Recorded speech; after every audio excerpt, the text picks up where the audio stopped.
tẹ́nitẹ́ni èkìsà lọ́la tàn ẹlẹ́nu rírùn lọ́la mọ̀yẹ́ oníṣúnjẹsọ ẹ̀ lọ́sẹ̀nu yánkanyànkan mo ibò ń lò níṣu òun náà lọ́ lẹ́nu rẹ̀ àkàndá ló rọ̀rọ̀ lẹ́nu bíi tejò àjáwó àrò Awikonko aṣọ lójú ọlọ́rọ̀ èdè àtàṣà Yorùbá ń ṣe bí eré bí àwàdà ó ń dè mẹ́rí ó ń wọlé lójú wa ó ń di àpò mẹ́rùkú lójú wa. Fọ́nrán kan ni mo bá pàdé lórí ìtàkùn ayélujára Ọọ̀ni tilé Ifẹ̀ dìgbẹ̀nẹ̀bí àti àkún His Imperial Majesty Ọba Adéyẹyè Babátúndé Àkàndé ẹni ìtàn Ògúnwùsì kábíyèsí o. Bàbá lọ sọ̀rọ̀ ọ̀hún pẹ̀lú máikrófóònù lọ́wọ́ wọn. Wọ́n ní ọjọ́ táwọn gbìyànjú láti lọ rí ibẹ̀ Olúwo wò ó lé àwọn bí ajá ni. Ọ̀rọ̀ ọ̀hún òwe tí gbọ́ ó sì dùn mí pọ̀ wáyé. Mo láǹfààní àti sọ pé ó wà irritating látọjọ́ tí mo ti ń wò ó mi ò láǹfààní àti wò ó délẹ̀ tí n bá ti gbọ́ mò ń stop ẹ̀ mò ń pa ni. Ṣùgbọ́n pàpà síbẹ̀síbẹ̀ náà wọ́n ní kínní rẹ ni onímọ̀ ń lọ mọ̀ ń bọ̀ bó oroko tó orodò ọba ń bẹ̀ kò sí ní tí ó gbé ó wà very very unfortunate. Bẹ́ẹ̀ bá gbàgbé ní kọ̀pẹ́kọ̀pẹ́ ni mo ṣe fọ́nrán kan níbi tí mo ti sọ wípé ewí fọ́bẹ̀ ní ìtàn pé kó yé lọ sóde. Tẹ́ ẹ̀ bá gbàgbé mo jẹ́ ó yé gbogbo wa wípé mo kéré láti bá kábíyèsí sọ̀rọ̀ púpọ̀ mo kéré gan ọ̀nà jìn gan ṣùgbọ́n to the best of my understanding Yorùbá ní bí àkọsí ń bá kọlà lẹ́yìn ó yẹ kó dénú ọmọ rẹ̀. Wọ́n wá ní ọmọdé gbà àgbàgbọ́n la ìdálẹ̀ Ifẹ̀ mọ̀ bàbá wa náà ló lọ́mọ ọwọ́ ọmọdé ò tó gbẹpẹ tàgbàlagbà owó àkèrèǹgbè. Wọ́n ní àgbà bí ọmọdé kọ́ mọ́kọ̀ gbogbo wa la ní ní tá a lè fi múra wa gbogbo wa la sì ní ní tá a lè ránra wa. Àrùn tí bá ń sogójì ní sọ̀ọ́dúnrún ntó bá dé bá lè fẹ̀ gbogbo ilẹ̀ Yorùbá lọ́kàn ntó bá kan olórí aládé ó yẹ kó ṣe gbogbo ọba ní ààhin. Ìdí ni pé orílẹ̀ náà ti bàjẹ́. Ìwé mímọ́ Bíbélì àwọn onígbàgbọ́ ó ní bí ìpìlẹ̀ bá bàjẹ́ kí ló lódodo dùn ó lé lórí. Ṣé ẹ gbàgbé ipò ọba nìkan ló ṣẹ́kù nínú àṣà Yorùbá. Ipò ọba tó wá ṣẹ́kù yìí àwọn ọba tó kù sínú ẹ̀ àwọn ọba aládé tó kù sọ́wọ́ ẹ̀ àwọn ọba aládé tí wọ́n wà nínú ẹ̀ ọ̀pọ̀ nínú wọn jẹ́ amúnibúni ẹran bíyẹ ọ̀pọ̀ láàrin wọn jẹ́ adójútini ọ̀pọ̀ láàrin wọn jẹ́ adìẹ funfun tí ọ̀mọ́ra rẹ̀ lágbà má ṣàlàyé ìdí wo ni wọ́n fi jẹ́ adìẹ funfun. Àwọn ọba ìpínlẹ̀ Ògùn pera wọn jọ pé tó ẹjẹ́ àgbà àbádòfin wọlé ìgbìmọ̀ aṣòfin ìpínlẹ̀ Ògùn pé bí ọba kan bá wàjà kí àwọn ẹlẹ́sìn ìbílẹ̀ àwọn oníṣẹ̀ṣe kí wọ́n má sìnkú ọba tó bá wàjà mọ́. So wípé kí wọ́n jẹ́ kẹ́ni tó bá jẹ́ kírísítẹ́nì láàrin wọn kí wọ́n sìnkú wọn fúnra wọn ní ṣọ́ọ̀ṣì. Àwọn tó bá jẹ́ mùsùlùmí kí wọ́n jẹ́ káwọn àfáà kí wọ́n sìnkú ẹ̀ káwọn oníṣẹ̀ṣe ọmọ ṣe mọ́.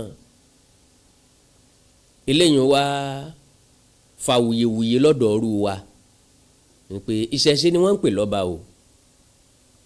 Bí ìbá ṣe dùn tó òun náà nìkẹ́ni ó bá fẹ́ ṣẹ̀sìn kó mọ̀ tẹ̀rí gbadé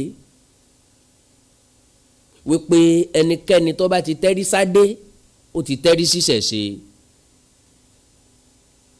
látijọ́ náà bó bá jẹ́ kírísítẹ́nì ni kì í ṣe kírísítẹ́nì mọ́. bó bá jẹ́ mùsùlùmí ni kì í ṣe mùsùlùmí mọ́. ó ti dọba kírísítẹ́nì àti mùsùlùmí àti oníṣẹ̀ṣe tí ọ̀dẹ̀ gbọ́dọ̀ fi síbì kan, tí ọ̀dẹ̀ gbọ́dọ̀ hàn lójú ẹ̀. And again, to the best of my own understanding, oníṣẹ̀ṣe lọ́ba. torí pé tí wọ́n ń pè lọ́ba, àwọn ọba àsìkò yìí kọ́ ọ́ lẹ̀ wọn ò ṣe mọ́ ní ìfakú àwọn ọba ló jẹ́ kí ikú dáńpẹ́ ikú jásípẹ́ kọ́ máa pa àwọn ọba aládé. lọ́fà tán fi ń jí ọba aládé gbé. ọ̀pọ̀lọpọ̀ ọba aládé ní ń bẹ látìmọ́lé, ọ̀pọ̀ ní ń bẹ lẹ́wọ̀n. so ọba promo ńlọ́pọ̀ jù lásìkò yìí kì í sọ́ba àṣẹ̀ǹbáyé mọ́. ẹnìkan ṣàwàdà wípé bóyá sinimá la lọ́ọ́ yà làwọn akadé lọ́wọ́ wá ní wọ́n ìwọ́nú adé àníkọ́ get out. ṣerú adé tán asíndẹ̀mádé sin tó hun ìníwọ̀n yìí wọnú ẹ̀ ni. ọ̀pọ̀ adé tí ń bẹ lórí àwọn ọba wa mélòó nù ẹ̀ lọ́jáde ìṣẹ̀ǹbáyé bí kálukú wọn kó fásíndẹ̀mádé wọn sin fún wọn ni. adé ìṣẹ̀ǹbáyé la dé táwọn ọba kan ti ń dé àwọn adé tó ti pẹ́ àwọn adé yẹn ni máa ń lágbára. láyé àtijọ́ ó ní bí wọ́n ti ṣe adé tádé fi lágbára. ìdí ni pé títí dọjọ́ tí wọ́n dé ọba aládé kì í rí adé ọ̀hún, kò ní máa dé tí wọ́n dé. ó dẹ̀ dìgbà tán bá àárín ọjà wọn sì ti di ọba aládé, kì í ṣe bí táyé ìsìn.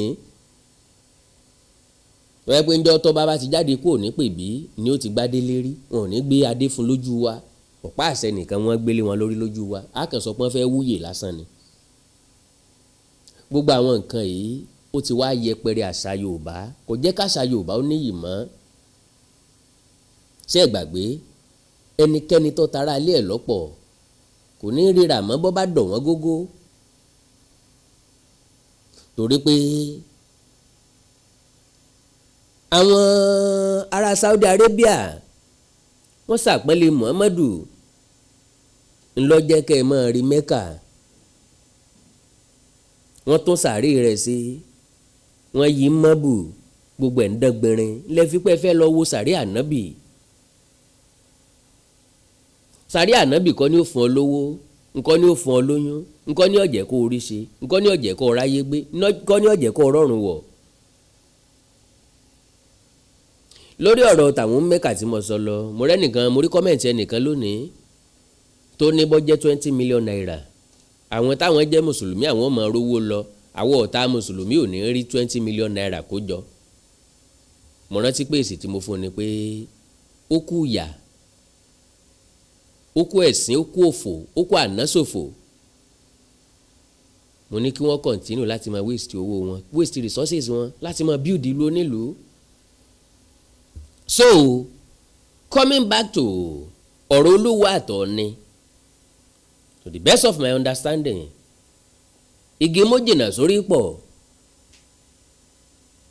kò yẹ kí irú Olúwo wà nínú ọba tí Ọọ̀ni ọmọ bá ṣe, tàbí tó yẹ kí Ọọ̀ni ó fẹ́ associate ara ẹ̀ mọ́.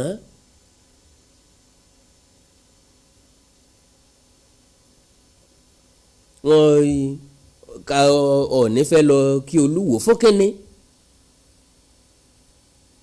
só bímọ ni bọ́ bá bímọ gan-an njó olóko dowó tá a nana tí ò tán mọ́. ẹgbẹ́ ń bígbo àbí tàjùmọ̀ gbélé pọ̀. Olúwo tẹ mọ̀ tẹ́lẹ̀tẹ́lẹ̀ pé ìjà lára ń bẹ lára ẹ̀, òun nìkan ló gbọ́n tán, òun nìkan ló mọ̀ tán, òun nìkan ló mọ̀ nǹkan ṣe, òun nìkan ló sóṣìà, òun nìkan ló lówó. So now ìgbà tí mo wá rí fídíò yẹn, mo wá tó ní kí n pè kíyèsí ẹ̀yin àgbààgbà ilẹ̀ Yorùbá, especially ẹ̀yin ọmọ onífẹ̀ẹ́ àbùrẹ́, ẹ̀yin ọmọ bíbí Ifẹ̀ oòdáyé, jákèjádò àgbáńlá ayé ìjọ́rìsí yín ló láǹfààní láti bá kábíyèsí sọ̀rọ̀ pé bí kábíyèsí ọba mọ̀ ẹ̀tẹ́ awo ẹ̀rín ọ̀gbẹ̀rì ni o pé bí kábíyèsí ọba mọ̀ wípé Ọọ̀ni gangan ni símbọ̀ Yorùbá kì í ṣe Adéyẹyè Babátúndé Àkàndé ẹni tọ̀gún òsì. Ipò tí wọ́n wà ńlọ́jẹ́pọ̀ àgbà ọjọ́ orí wọn kọ́. Ipò tí wọ́n wà ni àwa ń jẹ dòdò ẹ̀ là ń pọ́nlé la sì ń fẹ́ ọ̀wọ̀ àti àpọ́nlé fún dọjọ́ alẹ́. Sultan Sokoto ta ni ọkàn lábùkù ta ni ọkàn Sultan Sokoto lábùkù o ti rójú olóró rí o ti rójú olóró rí ta nínú wọn tí ó sọ wípé lébi ọ̀pọ̀n mọ́ rí eléyìí túmọ̀ sí wípé kí kábíyèsí o olórí aládé jẹ̀gbẹ̀nẹ̀ bí àti àkún ẹ foríjì mí o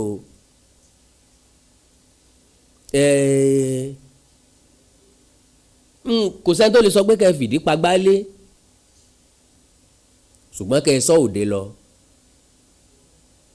Now mo fẹ́ ṣàfihàn fídíò ọ̀hún kó lè wà on record. God bless you. Bí ọmọdé ni mo ti mọ̀ wọn ara mi pé ẹ̀yin ẹni kí tí bá tún lọ kí Olúwo lẹ́yìn tó bá tún ṣe bó ṣe wù ú ṣùgbọ́n àgbà máa ń gbà náà ni ọmọdé ni mo fi wà lórí ìtẹ́ àgbàlagbà Olúwo mo kí yín o.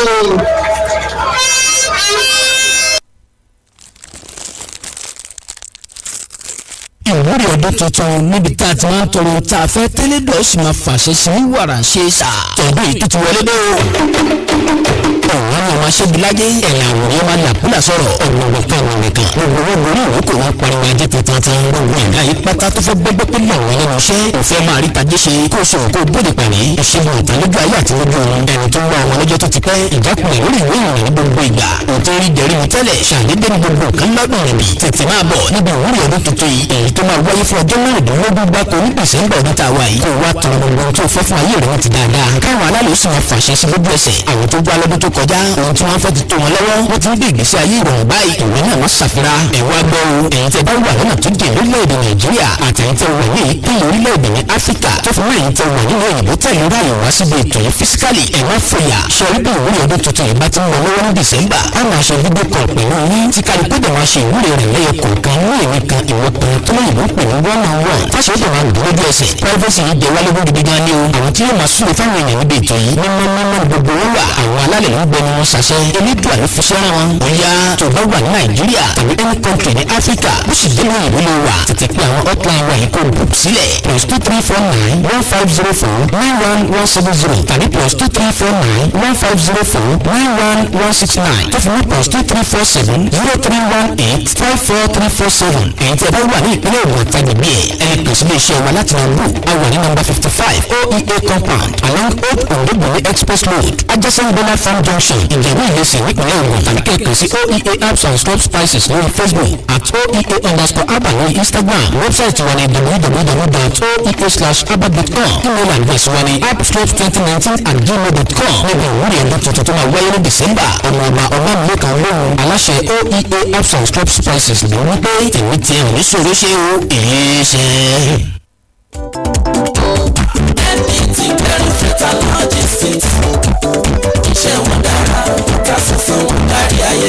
NDT Clearing Freight and Logistics bá a ṣe kárí ayé bẹ́ẹ̀ ni òye iṣẹ́ yé wa. Cargo services wá dúró tán láti Nàìjíríà. a ó bá yín gbé nǹkan ránṣẹ́ sí àwọn èèyàn yín ní Europe, UK, US, Canada, Asia lọ bẹ́ẹ̀. gààrí, epo pupa, ẹ̀gúsí, ẹja gbígbẹ, ìgbín, irú agogo àpọ̀n aṣọ ìlẹ̀kẹ̀ àwọn ìwé tó ṣe pàtàkì àti bẹ́ẹ̀ bẹ́ẹ̀ lọ kò tán síbẹ̀ MDT clearing services lẹ́kẹ̀tìntì àṣẹ tó ń tẹ̀jọba tá a gbà ó mú àwọn èèyàn yàn wá láàyò láti port ọwọ́ kan ní MDT á clear kọ̀ńténà yín jáde fún yín bó ṣe kọ̀ńténà tó kún fún káà lóríṣiríṣi tàbí ohun mìíràn àwọn òṣìṣẹ́ wa kọ̀ lálá professionalism wa kò lẹ́gbẹ́ MDT doorstep delivery service náà ò gbẹ́yìn níbikíbi lágbàáyé àwa gbé ọjà yín fún yín lẹ́nu ọ̀nà yín MDT tún bá ní ìrajà product sourcing ìyẹn ni pé à ń ràn yín lọ́wọ́ láti ra ohun tí ẹ fẹ́ à á sì fi ránṣẹ́ sí yín ní kámọ́ kọ́bọ́ ní MDT clearing freight and logistics akájú ẹ̀ àtò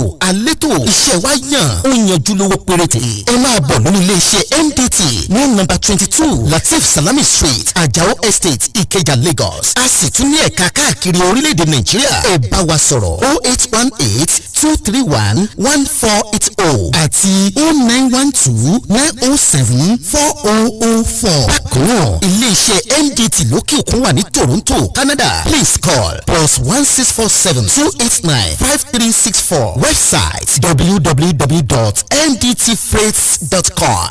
MDT Clearing Freight and Logistics assure delivery. mo kí gbogbo etí tó ń gbọ́ wa nílé mo sì kí gbogbo ojú tó ń wò wá nílé pé ojú tẹ fi ń wò wá ò ní fọ́ etí tẹ sì fi ń gbọ́ wa ò ní di orúkọ tèmi ni Godwin tí gbogbo ẹ̀yin èèyàn mọ̀ sí ìyá Ìjẹ̀bú gẹ́gẹ́ bí ẹ ṣe mọ̀ ní ìṣe wa wípé ìlera yín òun ló jẹ wá lógún a tún ti dé bí a ṣe ń dé o gbogbo ẹ̀yin tí ẹ ní ìṣòro tó jẹ́ pé ọkùnrin tó dàbí obìnrin nínú ilé ọkùnrin tí ò lè ṣojúṣe ẹ̀ pẹ̀lú ìyàwó ẹ kàn sí iléeṣẹ́ Godwin ẹ̀yin tó jẹ́ pé pépà lè má kà lálẹ́ ẹ má kà pépà bò ẹ kàn sí wa a ní pákéjì oríṣiríṣi fún yín a ní 3-in-1 a ní 2-in-1 fẹ́yìn ọkùnrin tó lè jẹ́ kó tó máa jẹ́ kẹ́ ṣe bó ṣe yẹ kẹ́ ṣe bákan náà ni ìṣòro tí a ń pè ní arthritis yìí ó ń ṣọkùnrin ó ń ṣobìnrin orúnkún ríro ìbàdí ríro ọrùn ẹsẹ̀ ríro ẹlòmíì ó lè jẹ́ osteoarthritis lónìí ẹlòmíì rheumatoid arthritis ẹlòmíì ìdẹ̀rẹ̀ kò ní lè bẹ̀rẹ̀ mú nǹkan lẹ̀ ẹlòmíì ò lè bẹ̀rẹ̀ kírun ó ṣeé ṣe kó jẹ́ sciatica ni ó ṣeé ṣe kó jẹ́ lumbar spondylosis ni ẹlòmíì ìdẹ̀rẹ̀ arthritis ni tó bá ti di pé ìbàdí ń ro ẹ̀ ò lè bẹ̀rẹ̀ ẹlòmíì orúnkún ríro ẹlòmíì ẹsẹ̀ á máa gbóná ẹlòmíì àpapọ̀ rẹ̀ á máa gbóná ẹlòmíì ẹsẹ̀ á máa gbọ̀n ẹlòmíì ara á máa tá orí á máa tá apákọ̀ọ́ra á máa tá ẹ kàn sí iléeṣẹ́ Godwin ìyá Ìjẹ̀bú ẹlòmíì ò lè fọ́jọ́ ọwọ́ ẹ̀ báyìí gbogbo ọwọ́ á máa ró gbogbo ẹ̀yin tẹ́ tí ń lò náà ẹ máa jẹ́rìí sí ẹ kàn sí iléeṣẹ́ Godwin ìyá Ìjẹ̀bú bákan náà ni àwọn èèyàn tó ń tọ̀ ìtọ̀ àtọ̀jù yìí ó ṣeé ṣe kó jẹ́ pé prostate enlargement ni fún ẹ̀yin ọkùnrin tẹ́tí lé lọ́mọ ogójì ọdún tẹ́ bá ní prostate enlargement ẹ lè máa tọ̀ léraléra ẹlòmíì ò lè rí tọ̀tọ̀ rárá ẹlòmíì ìdẹ̀rẹ̀ tó bá fẹ́ tọ̀ á máa ní ìrora ẹlòmíì ìdẹ̀rẹ̀ kó tó débi tó máa tọ̀ sí ìtọ̀ ìtì máa jábọ́ ṣùgbọ́n obìnrin ní a máa tọ̀ léraléra kó tó débi tó máa tọ̀ sí ìtọ̀ ìyá ti máa jábọ́ ó ṣe é ṣe kó jẹ́ weakness of bladder làwọn ní àbí kó jẹ́ infection àbí kó jẹ́ diabetes insipidus tí a mọ̀ sí àtọ̀gbẹ ìyẹn náà lè fà á ká máa tọ̀ púpọ̀ jù ẹ kàn sí iléeṣẹ́ Godwin ìyá Ìjẹ̀bú èyíkéyìí tó lè fà á kẹ́ ẹ máa tọ̀ púpọ̀ jù ara iṣẹ́ wa ni lára iṣẹ́ tèmi jogún látọ̀dọ̀ bàbá mi àtọ́jú yín gbogbo ẹ̀ ó sì padà sí àyè ẹ̀ bó ṣe tó àti bó ṣe yẹ bákan náà ni àwọn tó ní hepatitis ooru inú ẹ̀dọ̀ ni ṣùgbọ́n tí hepatitis bá ti pẹ́ lára ó lè ba ẹ̀dọ̀ jẹ́ ó lè fà á kéèyàn ní enlarged liver ó dẹ̀ lè fa oríṣiríṣi ìṣòro sí ẹ̀dọ̀ yẹn ẹlòmíì á máa ní àmì bí kínú máa dùn bí kójú máa pọ́n kítọ̀ ẹ̀ máa pọ́n ẹlòmíì dẹ̀ kò ní rámì rárá bóyá lọ ṣàyẹ̀wò wá kàn sọ fún pé ó wà positive ẹ kàn sí wa ẹlòmíì ìdẹ̀rẹ̀ ó lè jẹ́ liver cirrhosis lòun ní èyíkéyìí tí ẹ ó ìbàjẹ́ ẹ kàn sí iléeṣẹ́ Godwin ìyá Ìjẹ̀bú bí mo ṣe sọ̀rọ̀ yìí tẹ́ ní prostate ó jẹ́ prostate enlargement ni ó jẹ́ prostate cancer ni ẹ kàn sí wa pẹ̀lú ògbọ́n Ọlọ́run ẹ lè rí bákan náà mọ́ mo ti sọ fún yín gbogbo ìṣòro yòówù kẹ́ni ewé àti gbòǹkan mélé tí àwọn bàbá wa ń lò láyé àtijọ́ tá a ti gbé kalẹ̀ lọ́nà ìgbàlódé tó sì ṣe bẹbẹ lágbára òun là ń lò fún ọmọdé àti àgbà ẹ kàn sí wa ẹ ní kábàámọ̀ pẹ̀ ṣe bẹ́ẹ̀ ẹ̀rọ ìbánisọ̀rọ̀ mi ní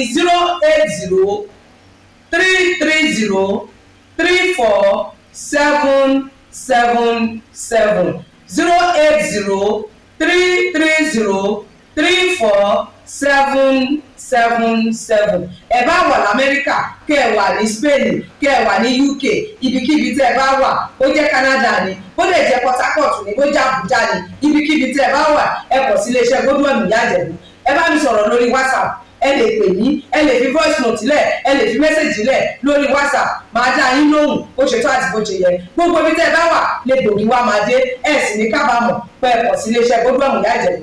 Ẹlòmíì apákan ara ẹ̀ á máa kú, kí ló fà tápákan ara fi ń kú? Ẹ pọ̀ sí wa ẹ máa mọ̀. Ẹlòmíì ọrùn àdédé máa steve, ẹlòmíì àyà ló máa dùn, ẹlòmíì ẹ̀gbẹ́ ló máa dùn, ẹlòmíì á máa wúkọ́, ó lè wúkọ́ kókó ti wà lẹ́nu ẹ̀ tipẹ́tipẹ́ tí ò sì ní lọ. Ẹlòmíì ìjẹ̀lẹ̀ ó máa ní ìṣòro àti breathe in oxygen, breathe out carbon dioxide. Àwọn máa ní ìṣòro, á máa ní kàtà gbogbo ìgbà. Kí ló fà? Ó ṣeéṣe kó jẹ́ asthma ni, ó ṣeéṣe kó jẹ́ bronchitis, ó lè ṣeéṣe kó jẹ́ pneumonia cough ìwọ ní. Tó bá ti kàn sí wa, èyí tó bá jẹ́ nínú ẹ̀ ló máa determine irú egbògi tá a lè kẹ̀rà láti lè ṣe wa. Ẹ ṣe mọ̀, mo ti sọ fún yín o, ẹ̀rọ ìbánisọ̀rọ̀ wa 080-330-34777. Iléeṣẹ́ Godwin last bus stop yín ni pẹ̀lú agbára Ọlọ́run. Remember, if it is not Godwin, it can never be like Godwin. I used to tell you, health is something to be treasured. Ire o. Bí ọmọdé ni ṣé mo ti mọ̀ wọn ara mi pé ẹ̀yin ẹni kí tún lọ tí bá tún lọ kí Olúwo lẹ́yìn tó bá tún ṣe bó ṣe wù ú, ṣùgbọ́n àgbà máa ń gbà náà ni. Ọmọdé ni mo fi wà lórí ìtẹ́ àgbàlagbà. Olúwo mo kí yín o. Wow. Very, very insulting. Olórí aládé for that matter. Mo kàn wá ń gbìyànjú láti imagine pé ńgbà tí kábíyèsí láwọn fẹ́ lọ kí Olúwo lé àwọn bí ajá. Mo wá ń wọ́ndà pé báwo ni Olúwo ṣe máa lé wọn bẹ́ẹ̀ yẹn náà. Sẹ́nu géètì ni ó dúró sí ni, yọ̀ràn yàn ni, kán mọ̀ jẹ́ kán wọlé ni, àbá ti wọlé wá sọ pé rọ́ o ẹ lè jókòó ń bí o. What an embarrassment. So far tí kábíyèsí ti mọ̀ wípé Olúwo sínú àwọn ọba tó gbé àṣà àti ìṣe Yorùbá lárugẹ. Ó wà nínú àwọn, ó ní number 1 ọba tí ń kó àṣà wa mẹ́rùkú. Ó ní number 1 nínú àwọn tó ń dojú àṣà Yorùbá délẹ̀. Ó ní number 1 ọba tí mú ìtìjú àti ẹ̀gbin bá ìran Yorùbá nípa fífẹ́ sọ ìlú Ìwó di ẹlẹ́sìn kan ṣoṣo. So with that, ọ̀rọ̀ pọ̀ lórí Olúwo dáadáa, ṣùgbọ́n eléyìí tó ṣẹlẹ̀ láàrin òun àti Ọọ̀ni tèmi gbọ́ yìí, tèmi mú wá yìí ni mo ní kí n sáré sọ̀rọ̀ nípa rẹ̀ kí n tó wá máa lọ. Ẹ má gbàgbé, ní wọ́n bá sọ̀rọ̀ tó jẹnu lọ, àní géèmù bí n bá dẹ̀ sọ̀rọ̀ tó jẹnu lọ, Ọlọ́run bá ní ṣe nǹkan. Mo fẹ́ sọ̀rọ̀ nípa FM radio project mi ni. Kẹ́nìkan mọ̀ sọ wípé torí kinní kan àbí torí kinní kan. I send nobody. Ẹni tọ́lọ́run bá rán sí ìyàn kì í gbìyàn sí condition. Lóòótọ́ ni mo nílò ìrànlọ́wọ́, ṣùgbọ́n ìrànlọ́wọ́ Ọlọ́run ló ga jù fún FM radio project mi. Ọjọ́ tipẹ́ tí mo ti ń sọ̀rọ̀ nípa ẹ̀, àbí kí n sọ pé láti January 1st ni mo ti mention ẹ̀ pé mo ní ìdèyàn 500 tó máa fún mi ní 100,000 naira. Ìyá mi kan pè mí láti US lánàá, láwọn rò pé mo sọ pé 500,000 naira. Mo wá ní nígbà tí èèyàn bá fi 500,000 naira ní radio station, ayé ti dá dénú ní Nàìjíríà. Irú ìgbà yẹn ò lè padà wá mọ́ láéláé, kò tiẹ̀ sí ìrùgbà bẹ́ẹ̀ tẹ́lẹ̀tẹ́lẹ̀, kò dẹ̀ lè ever wà. 500,000 naira kí lè yín rà. So with that, mo fẹ́ni tó bá fẹ́ pè mí tó fẹ́ bá mi dá sí ẹ já sọ̀rọ̀ lórí WhatsApp +234 904 851 9362 +234 904 851 9362. bó bá jáka nọ́mbà mi lè fẹ́ Polaris Bank 4091 899 393 4091 899 393. ó kọ tí mbẹ́mbẹ́ Awikonko TV and Advertising Company Limited. Awikonko TV and Advertising Company Limited. ẹ like ẹ follow page mi lórí Facebook Awikonko live, ẹ subscribe sí YouTube channel mi Akanda ọ̀rọ̀ Awikonko TV, Akanda ọ̀rọ̀ Awikonko TV, Awikonko TV àti bẹ́ẹ̀ bẹ́ẹ̀ lọ. Bẹ́ẹ̀ bá ní nǹkan tẹ́ fẹ́ já kájọ sọ lẹ́ẹ̀kan sí ẹ já sọ̀rọ̀ lórí WhatsApp nìkan +234 904 851 9362 +234 904 851 9362. Èdè àti àṣà Yorùbá ò ní wọ mi, orílẹ̀-èdè Yorùbá ò ní dàrú, ìlú ẹnìkọ̀ọ̀kan wa yóò tòrò mẹ́nẹ́mẹ́nẹ́ àjù àṣẹ o. Awikonko Development Fans Club, ilé aláyọ̀ ilé wa. Awikonko Development Fans Club, ilé aláyọ̀ ilé wa. Ẹgbẹ́ tó dúró fún ìdàgbàsókè àti tẹ̀síwájú èdè àṣà àtún àjogúnbá ilẹ̀ Yorùbá. Ẹgbẹ́ tó fẹ́ ìrẹ́pọ̀ gbogbo ọmọ Yorùbá tó tún gbé àṣà àti ìṣe Yorùbá lárugẹ.